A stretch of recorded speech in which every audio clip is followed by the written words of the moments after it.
Welcome back to yet another informative episode of The Diplomat Couch. I am your host, Philile Masuku. Today's episode theme is Decent Work for a Just Transition, Building Inclusive Labor Markets in Zimbabwe. And to chat to us about this theme is the ILO, the International Labour Organization Country Director for Zimbabwe, Ms. Philile Masuku. Ms. Philile Masuku, welcome to The Diplomat Couch. Thank you. Thank you for having me. Right straight into business. The International Labour Organization plays a very critical role globally and here in Zimbabwe. To begin with, could you explain ILO's core mandate and how it is being applied in Zimbabwe's current labour landscape? Okay, thank you very much for that question. So the ILO mandate is to promote decent work and social justice and internationally recognize human and labour rights. Now, of course, in that context, there are 4 strategic pillars that we work around. First, we speak about job creation, we speak about rights at work, we speak about social protection and social dialogue. So how do we then advance this mandate? We ensure that we speak to our 3 partners. Our partners are government, the workers, and the trade and the employers. Now, what is unique about the ILO as compared to other UN agencies? We bring together the governments, the workers and the employers in ensuring that we're able to shape our labor policies that are fair, that are practical and also inclusive. So in Zimbabwe, we're working with the national stakeholders to formulate these policies and programs so that we can expand opportunities of job creation. We're also able to strengthen labor market institutions, support youth and women, improve social protection, and lastly, to promote dialogue amongst our social partners. You've shared with us ILO's core mandate and how it's being applied in Zimbabwe's current labor landscape. How does a typical ILO country program focus on in practice? Okay, so typically what we call an ILO program is the Decent Work Country Program. And we focus on a few priority areas, and these areas align with what are priorities with the National Development Plan. Now, typically, we engage with government, we engage with our employers and also the workers to make sure that we're able to combine policy advice, technical assistance, capacity building, labor market research, and we also support legal and institutional reform. Also making sure that we're able to promote dialogue amongst the 3 partners that I've spoken about, the government, the employers and the workers. So we believe in a tripartite dialogue so that we're able to also implement international labor standards and policies and also extend social and labor protection. And from your perspective, what are the most defining characteristics of Zimbabwe's labor market today? So typically what we see a contrast between the great potential and the significant endowments in terms of demographics and also the natural resources, and the structural constraints that we have for economic transformation and also decent work. Now, Zimbabwe's labor market is dominated by informality.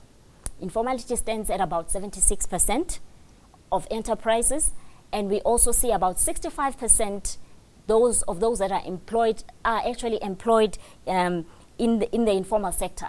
So what does this mean? We also see a youthful population of about 67%. And within that 67%, 50% of those are not in employment, neither are they in education or in training.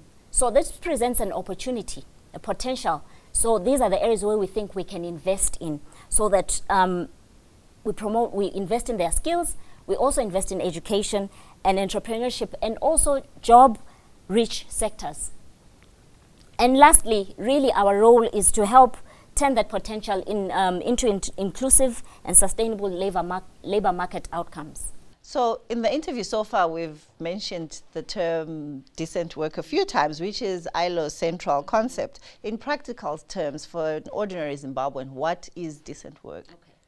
So decent work, we define it as a means of having a livelihood, a job that allows you to be able to maybe pay your rent, be able to pay for education, also pay for your health, and also have social protection, maybe in terms of paying for a pension. Now, we also believe that decent work should not expose you to injury, should not expose you to illness or even death. You should also have a voice in your workplace and be able to express yourself and have consultations and contributions to your work environment and also policies that will affect one's well-being. Now, it also means you have access to improve yourself in terms of your skills and prospects in future. Now, for a young person, it may mean getting the first real opportunity to enter the labor market.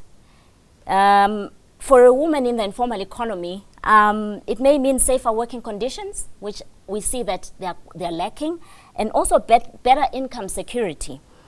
I think we are also very happy if somebody is recognized for their contribution. So that would also fall under decent work.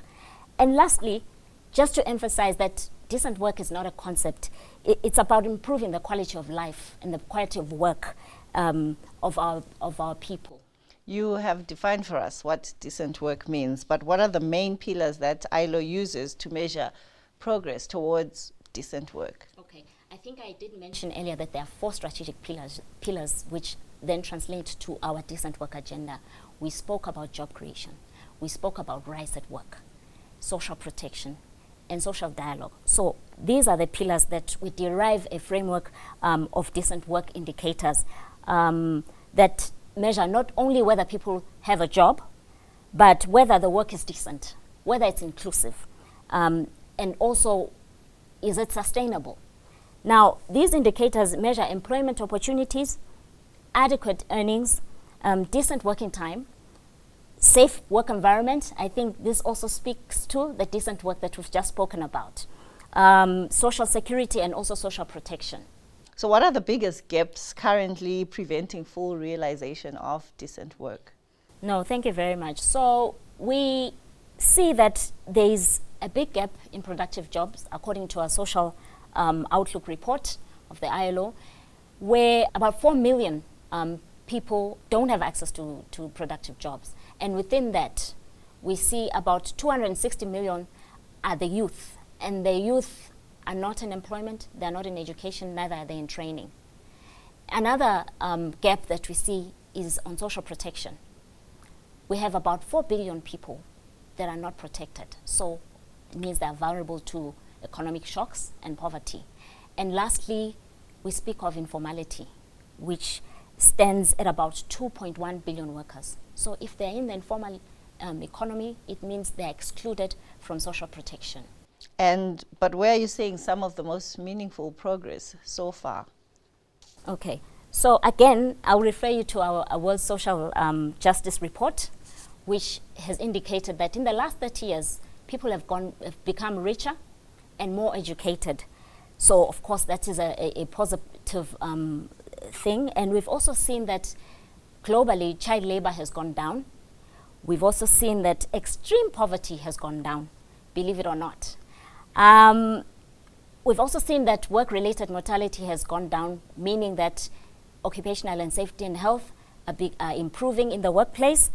Again, a positive change is in social protection, where already we see 50% of the world covered by at least one social security scheme.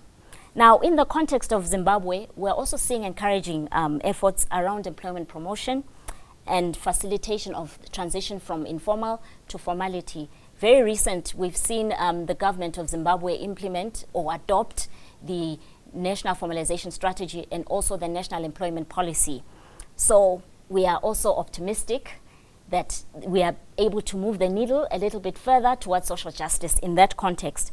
Now, we also see progress in promotion of gender equality in the workplace, which is also a very critical area for us as ILO. And we see that they're making stronger efforts in also raising an awareness on issues of violence and harassment in the workplace. So for us, it also shows that what we've been advocating for is actually working. And maybe lastly, to say that in many spaces we see that there's openness to collaboration. This is the social dialogue that I was speaking to, where government is willing to talk to the employers and also the workers so that they have inclusive and meaningful policies that are realistic to be able to achieve the decent work that we've been speaking to, and also inclusion. Thank you very much. When we come back in the second segment, we're going to continue our discussion on decent work, the youth, and the labor market in Zimbabwe.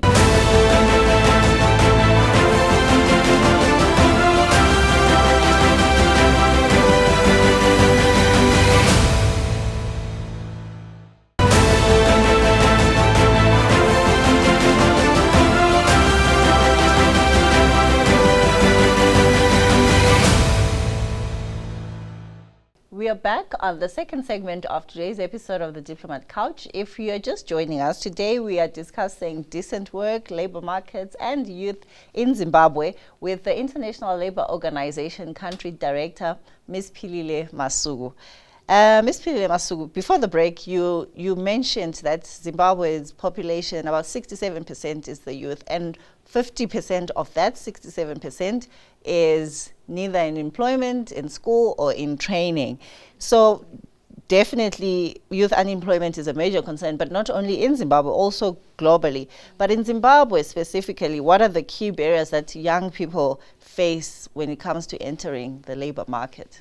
No, thank you very much. We've seen quite a number of barriers. For example, limited availability of quality jobs, because for us, it's not just a job. We speak about decent jobs. Now, this is what we're seeing in Zimbabwe, which is a big challenge for the young people. Although the economy is growing, it's not growing fast enough to create absorption of quality jobs for our labor market entrance. So what does that mean? It makes it difficult to secure the first opportunity for these young people that have been trained to join the job market. Now, again, I'll refer you back to the 50% that we spoke about, where the youth is not in employment, neither is it in education, nor training. So they're not doing anything. So also to help them enhance their prospects of getting a job in that context. Now, also, we see that young people have no access to finance. They cannot access some of the digital tools that they will need to improve themselves. They have no access to entrepreneurship and the business development support. And lastly, they don't have access to market networks, which would then prepare them to join the labor market. And for women, lastly, women have additional constraints, which obviously are linked to unpaid care.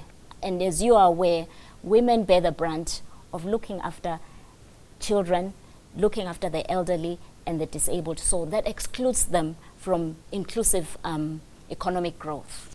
And how significant is this skills mismatch challenge in this context?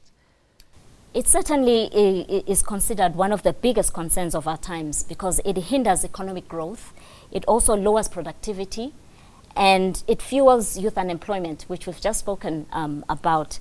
Now, in many labor markets, including in Zimbabwe, there can be a disconnect between the skills and also what the employers are looking for or the businesses are looking for.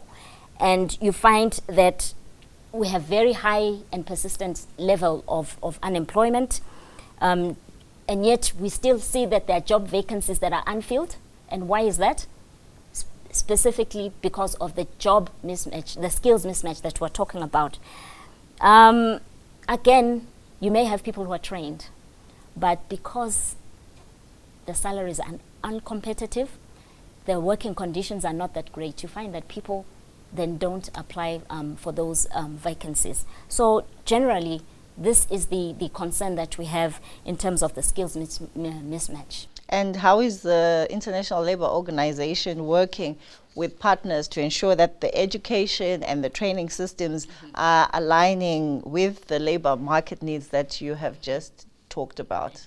Now, thank you. And you will recall that we did mention that as ILO, we work with governments, workers and employers. We also work with training institutions such as the TVET in institutions, and also our development partners, so that we're able to strengthen the relevant skills and policies that will ensure that we are able to align these skills with what is required in the labor market. Now, we also support work-based training, which we think is also very critical. And also entrepreneurship development and integration of life skills and digital skills, which, as you are aware, is also one of the critical skills that are upcoming in today's economy. Really, our objective is to ensure that training does not happen in isolation, but is connected to the real opportunities that are out there. And maybe lastly, to say that skill systems are most effective when they're informed by evidence. So, which is exactly what we are speaking to as ILO when we speak to our when we support our TVET institutions. And for young people out there, what are the opportunities that are emerging in today's evolving economy? Okay, I think the buzzword has been green economy. When we talk about green economy, we're talking about waste management, we are talking about renewable energy. Now, we also see opportunities in the digital economy, what we call the platform economy. You hear of the InDrives and the Airbnbs. This is all part of the platform economy. So these are the critical areas where we see that they have potential to create jobs and also foster innovation amongst the young people. So, and of course, then there's the creative industry, which speaks to the content creation, which I'm sure a lot of us are into. But again, there is a challenge in these emerging sectors. We don't necessarily have a strong legal framework to support the field of these new emerging economies. And maybe lastly to say that investment requires us to invest in these skills, especially technical and vocational skills, which we do also through apprenticeships, which is also a very critical area, which will also allow the transition of the emerging economy. You've talked a lot about the informal economy, and a large proportion of Zimbabwe's workforce is in this economy. How does the International Labour Organization engage with this reality? The ILO engages in the informal economy as a lived reality of millions of people in the workplace. We have about 80% of the workforce in informal economy, and we have 65% in enterprises that are in the informal economy. So what does this mean? That means we really need to address this as the main issue, not as a side issue. So in the context of Zimbabwe, we see that 76% of enterprises are in the informal economy. And within that, there's 65% that are employed, but in the informal economy. Now, also within the informal economy, there's a diversity there. You have a domestic worker, cannot treat them the same as those who are selling in the streets. So that requires that we implement policies that will support and improve the conditions in that context. Now, what does it mean also? It means creating policies and programs that will enhance productivity, that will also help improve their incomes and be able to represent the informal workers in the policy making. Thank you. When we come back, we're going to discuss more about social protection, labor rights, and governance. So don't miss the third and final segment of the Diplomat Couch.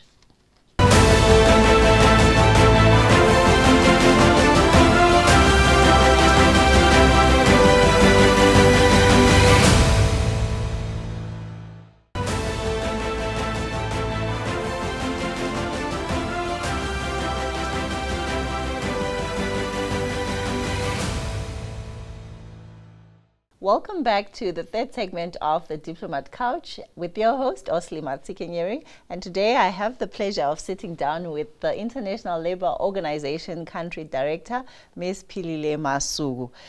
Before the break, we talked a lot about informal economy and the youth. And one of your pillars as the International Labour Organization is social protection and governance. As ILO, you're a custodian of international labour standards. So how do you adopt these international labor standards and promote them in Zimbabwe? Okay, no, thank you very much. As you are aware, international labor standards are a product of a dialogue. This dialogue is, again, between governments, workers and employers. So what we do at the labor conference, in the International Labor Conference in Geneva that happens every June, this is where there's a negotiation. So once these labor standards are approved and agreed upon at the conference, they are then taken to the competent national authorities. In this case, it would be Parliament, where then we're hoping that they will be able to then put them into the national law, and then they become implemented. We also expect that there will be a signing of these conventions. Signing, or in other words, ratifying. That means we are now accepting them into law. But let me just maybe highlight that there are those that are the fundamental principles and rights at work, which have to be implemented whether or not you have signed these. So these would be conventions such as freedom of association, and also the right to collective bargaining, and also child labor laws, as just some of the laws that we expect to be implemented regardless of whether you've signed or not as a country. And what are the most common labor challenges that you encounter in implementing some of these standards? I think one major one that I can speak to is limited institutional capacity. We also see a situation of resource constraints, and there's quite a number of gaps in awareness. People are not aware of these laws, so you find that because of that ignorance, they are not able to then comply with these standards. So it's not necessarily the absence of the standards, it really is just also struggling with implementing them consistently. And one of the core mandates that you mentioned is social protection. Mm-hmm. Well, how important is social protection in building resilience for workers and families? Okay. Now, first of all, the right to social security is a central piece of human rights architecture. Social protection, it provides benefits to individuals and also protects you from future eventualities.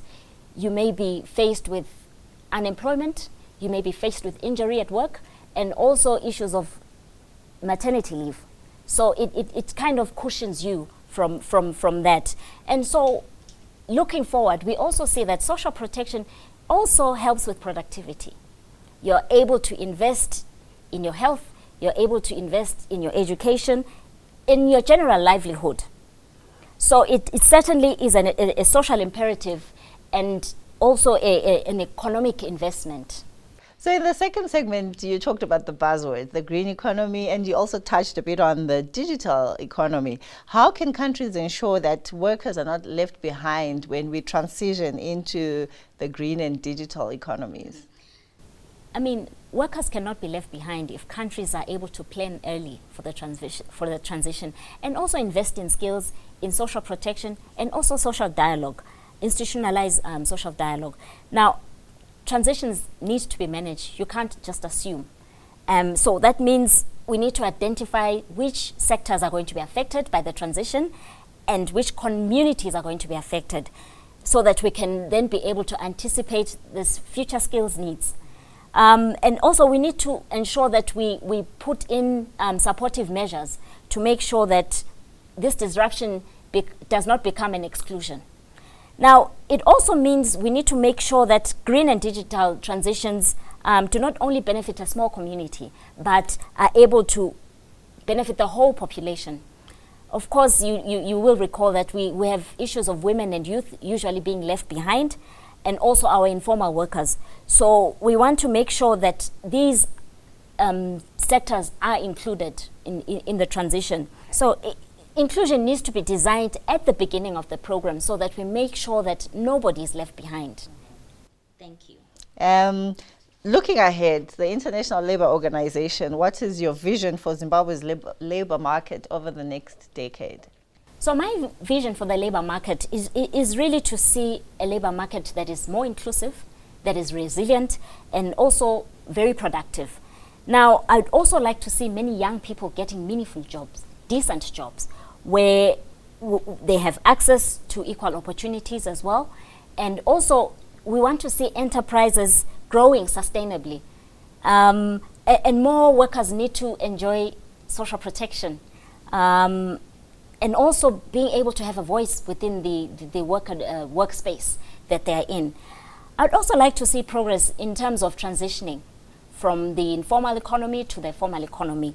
And we want to see stronger labor market institutions that are able to extend wider social protection in that context, and also improve our skill systems and make sure that it matches, it aligns with what the needs are for the market, for the labor market.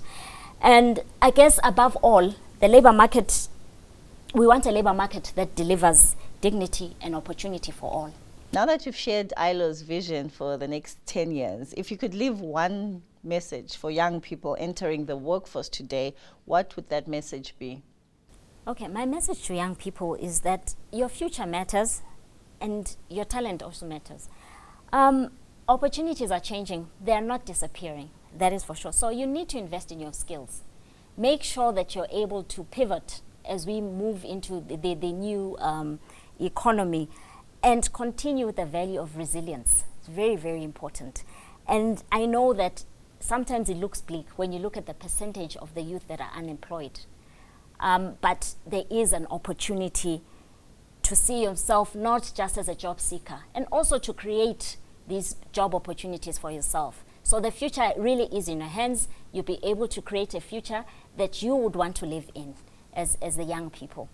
Thank you very much, Ms. Masuku, for the powerful insights that you've shared today. You've highlighted that labor is not only about employment, but it's also about dignity, fairness, and opportunity. Thank you for being with us on the Diplomat Couch. Thank you very much for having me.